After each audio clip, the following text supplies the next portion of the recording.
بسم اللہ الرحمن الرحیم۔ بیماری بھگانے والی ایک تسبیح کسی بھی وقت پڑھے، بیماری کو اپنی آنکھوں سے بھاگتا ہوا دیکھیں گے، ڈاکٹر دیکھ کر خود حیران رہ جائے گا۔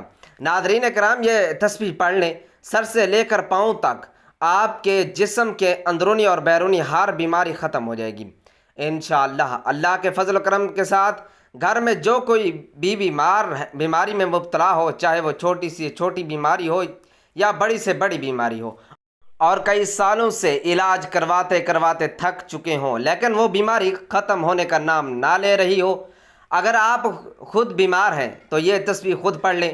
اس کا پورا طریقہ میں آپ کو بتانے جا رہا ہوں۔ اگر آپ کے گھر میں کوئی بیمار ہے، اس کا علاج کرواتے کرواتے آپ تھک چکے ہیں، تو صبح یہ تسبیح پڑھ کر اس پر پھونک مار دیں یا اسے پانی پلائیں۔ انشاءاللہ خالی پیٹ کا یہ تسبیح کا عمل آپ کے جسم کے اندرونی اور باہر سے ہر قسم کی بیماری کو ختم کر دے گا اور آپ کو زندگی میں سکون مل جائے گا۔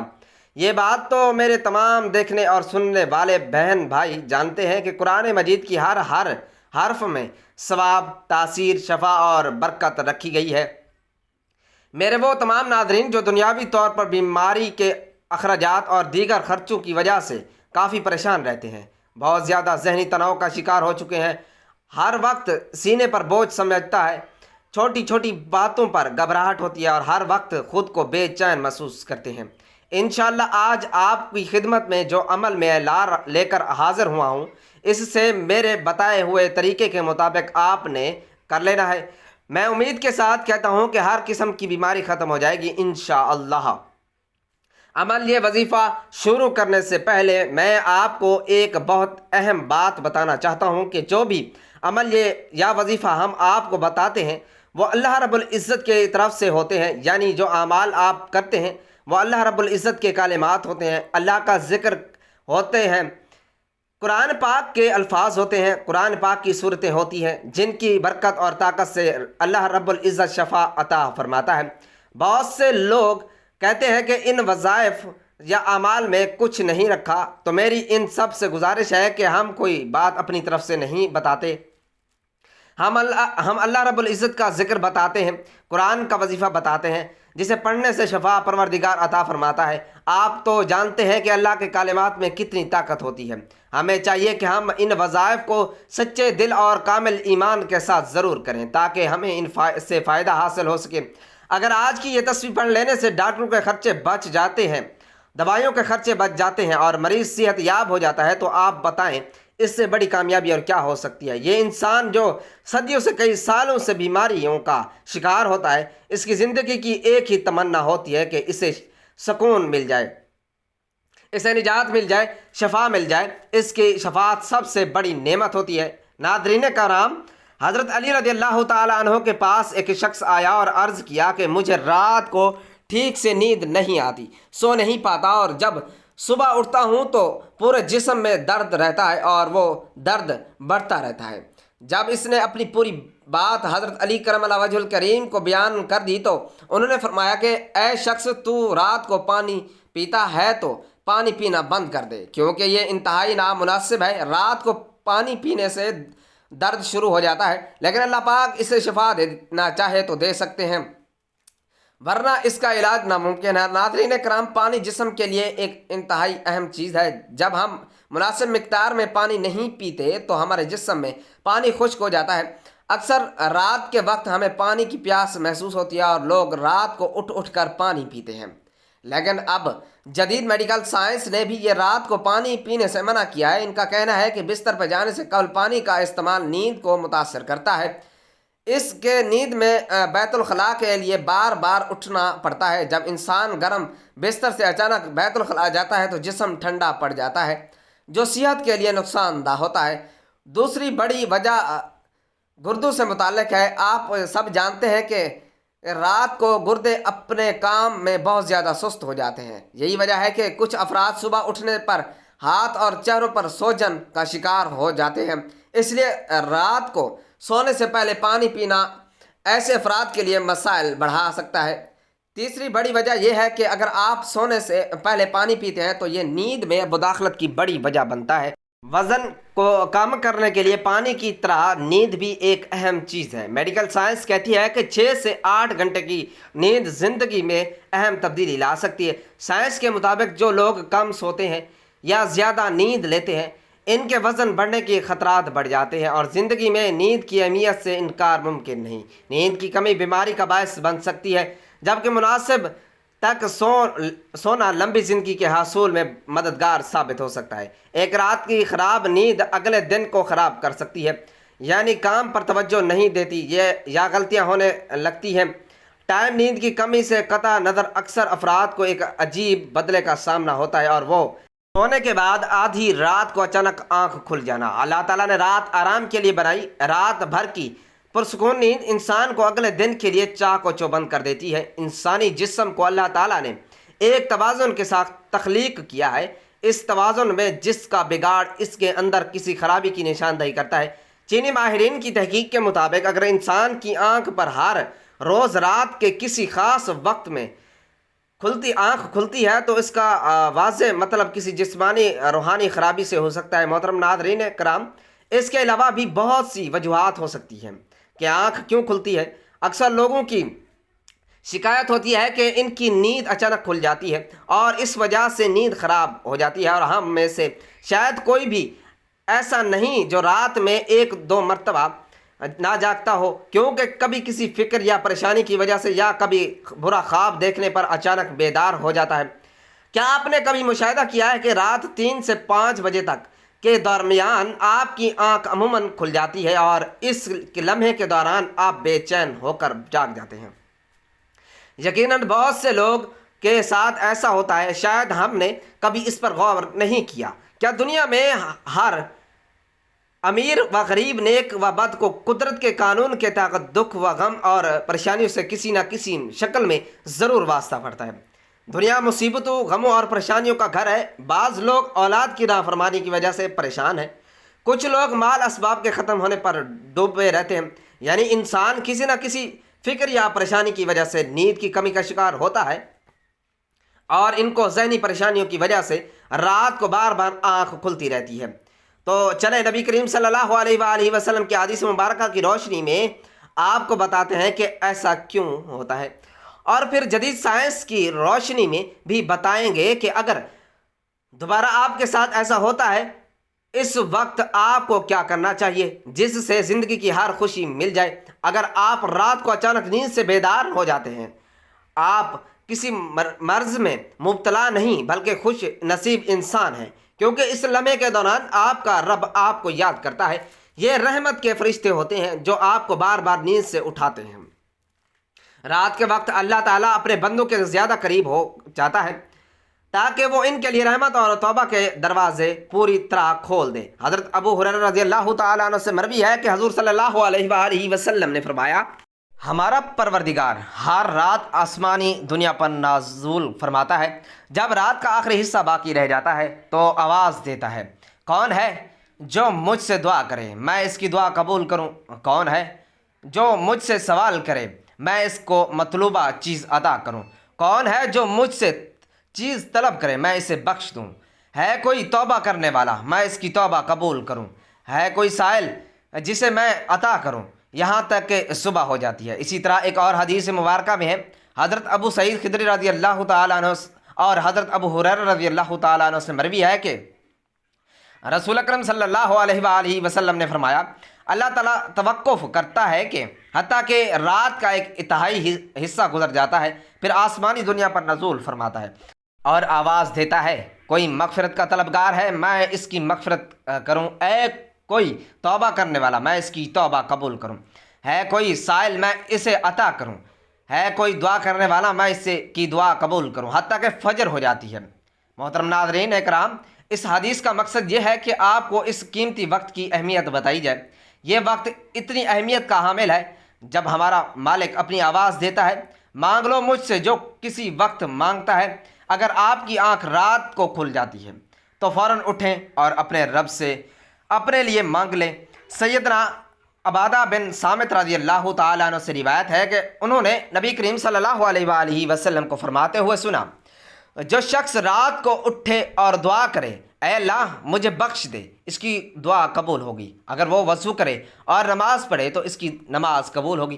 یہاں نماز سے مراد تہجد کی نماز ہے۔ دوسری حدیث سنیں، حضرت سیدنا ابو سعید خدری رضی اللہ تعالی عنہ سے روایت کرتے ہیں کہ میں نے نبی کریم صلی اللہ علیہ وآلہ وسلم کو فرماتے ہوئے سنا، جب تم میں سے کوئی ایسا خواب دیکھے جس سے وہ پسند کرتا ہے تو وہ اللہ کی طرف سے ہے، اسے اللہ کا شکر ادا کرنا چاہیے، اور اگر کوئی اس کے علاوہ کوئی ایسی چیز دیکھے جسے وہ ناپسند کرتا ہے تو وہ شیطان کی طرف سے ہے، اس کے شر سے پناہ مانگے، اس کا ذکر کسی سے نہ کرے تو وہ اسے نقصان نہیں پہنچائے گا۔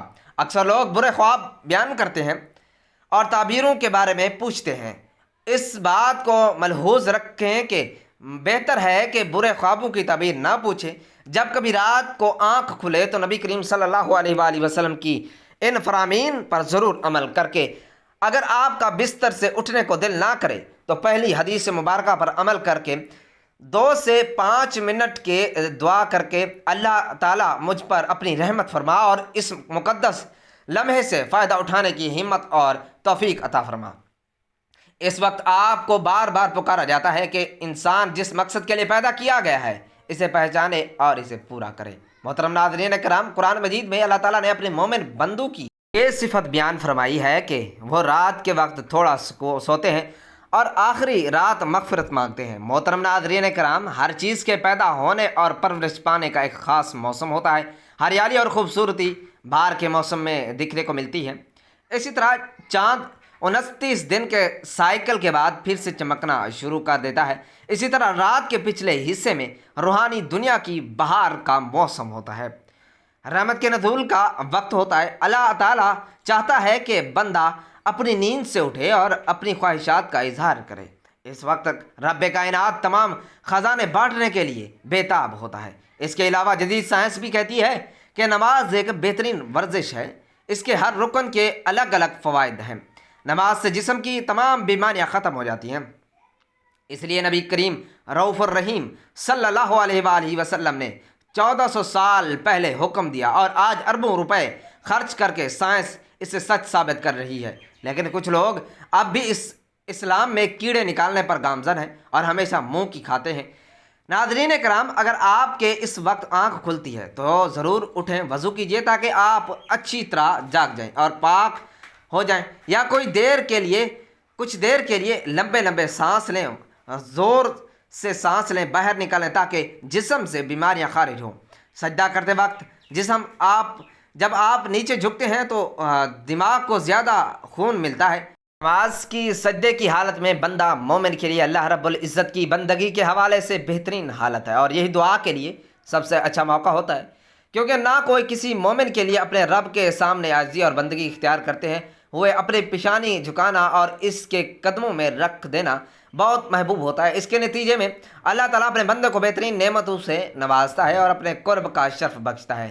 رات کو تہجد کے بارے میں اللہ تعالیٰ کا ارشاد ہے، اور رات کے کچھ حصے میں تہجد پڑھ لیا کرو جو تمہارے حق میں زائد چیز ہے۔ کیا عجیب کہ تمہارا رب تمہیں مقام محمود میں جگہ دے۔ محمود مقام شفاعت کبریٰ ہے، جس پر قیامت کے دن آپ صلی اللہ علیہ وآلہ وسلم اپنی امت کی بخشش کریں گے۔ مذکورہ ارشادات کی روشنی میں مسلمان کو چاہیے کہ رات کو جب آنکھ کھل جائے وضو کر کے 2 رکعت، 4 رکعت، 6 رکعت یا 8 رکعت، جتنا طاقت اور فرصت ہو، دل کی رغبت ہو، پڑھ لیا کرے۔ تہجد کا ثواب مل جائے گا۔ اللہ تعالیٰ انسان کو اس دنیا میں صرف اور صرف اپنی عبادت، اپنی معرفت اور اپنی پہچان کرانے کے لیے بھیجا ہے، تاکہ وہ اللہ تعالیٰ کی عبادت اور بندگی کر کے اس کی ذات کو پہچان کر اس کی معرفت حاصل کرے، اس دنیا میں اللہ تعالیٰ کو راضی کر لے، اور پھر آخرت میں ہمیشہ ہمیشہ کی زندگی عیش و عشرت اور راحت و آرام میں بسر کرے۔ یہی وجہ ہے کہ حضرات انبیاء علیہ الصلاۃ والسلام اور صحابہ کرام رضوان اللہ علیہ اجمعین نے اپنی تمام زندگی غمی، خوشی، تنگدستی اور روحانی اور روانی کے ہر وقت، ہر لمحے اس عظیم مقصد کو یاد رکھا، اور وہ اس میں کامیاب رہے۔ وہ دنیاوی کاروبار، تجارت وغیرہ بھی کرتے رہے، لیکن اس کے دل ہمیشہ اللہ تعالیٰ کی طرف محبت اور الفت میں مست رہے تھے، اور وہ کسی وقت بھی اس کی یاد سے غافل نہیں رہتے تھے۔ ایسے ہی لوگوں کے بارے میں اللہ تعالیٰ نے قرآن مجید میں فرمایا، یہ وہ لوگ ہیں کہ جنہیں تجارت یا خرید و فروخت اللہ کی یاد سے غافل نہیں کرتی، نہ نماز قائم کرنے سے اور نہ زکوٰۃ دینے سے۔ یہی وہ لوگ ہیں جو رات جیسے پرسکون وقت میں بھی راحت و آرام کی بجائے اپنے محبوب حقیقی کے سامنے عبادت و بندگی کے لیے صف بستہ کھڑے ہوتے ہیں اور نماز میں اس کے سامنے راز و نیاز میں مشغول ہو جاتے ہیں۔ اللہ تعالیٰ نے انہی لوگوں کا قرآن مجید میں مختلف انداز میں ذکر کیا ہے۔ چنانچہ ایک جگہ ارشاد ہے، ان کے پہلو رات کے وقت اپنے بستروں سے جدا رہتے ہیں اور اپنے رب کا ڈر اور امید کے ملے جلے جذبات کے ساتھ پکار رہے ہوتے ہیں، اور ہم نے انہیں جو رزق دیا وہ اس میں سے اللہ رب العزت کے راستے میں خرچ کرتے ہیں۔ چنانچہ اس نفس کو کچھ پتہ نہیں کہ ایسے لوگوں کے لیے آنکھوں کی ٹھنڈک کا سامان ان کے اعمال کے بدلے میں چھپا کر رکھا گیا ہے۔ ایک دوسری جگہ ارشاد ہے، وہ رات کے وقت کم سوتے تھے اور سحری کے اوقات میں استغفار کرتے تھے۔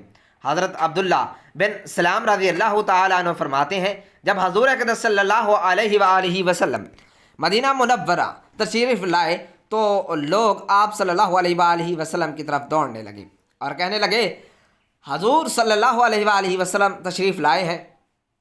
میں بھی لوگوں کے ساتھ آیا کہ دیکھوں کہ واقعی آپ صلی اللہ علیہ وآلہ وسلم نبی ہیں یا نہیں۔ میں نے آپ صلی اللہ علیہ وآلہ وسلم کا چہرہ مبارک دیکھ کر کہا، یہ چہرہ جھوٹے شخص کا نہیں ہو سکتا۔